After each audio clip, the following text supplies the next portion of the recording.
महीने का इंतजार, बेवफाई का खौफनाक द एंड।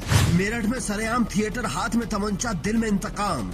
सन की आशिक या टूटा हुआ पति, मेरठ का खूनी ड्रामा। पुलिस के सामने कश खींचता बेखौफ हत्यारा, हाथ में तमंचा, होठों पर बीड़ी। पुलिस करती रही मिन्नतें, उजड़ी दुनिया, टूटा मान, कलेजे में सुलगता अपमान। ये शख्स जिसका नाम प्रदीप है, हाथों में तमंचा लिए कभी जमीन पर बैठता है तो कभी पैंट की जेब से बीड़ी निकालता है। ये कोई पार्क नहीं है बल्कि क्राइम का सीन है, जहां कभी भी कुछ भी हो सकता था। प्रदीप ने 1.5 साल का इंतजार कर कलेजे में सुलगती बेवफाई की आग और हाथ में मौत का सामान लिए पुलिस के साथ घंटों ड्रामा किया। मेरठ के बहसूमा में जो हुआ वो किसी फिल्मी पटकथा से कम नहीं था। आरोपी प्रदीप ने हाथ में तमंचा लेकर जो थिएटर सजाया, उसने रोंगटे खड़े कर दिए।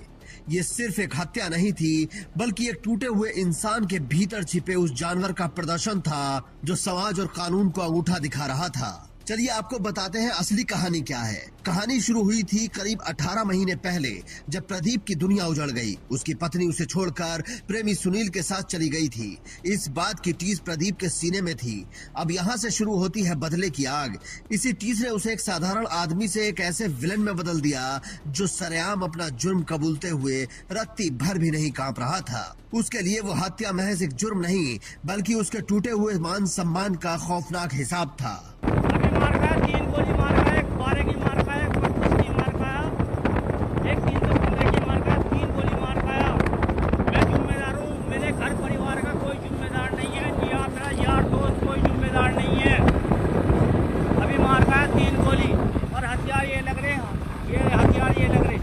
नहर पे फेंकूंगा,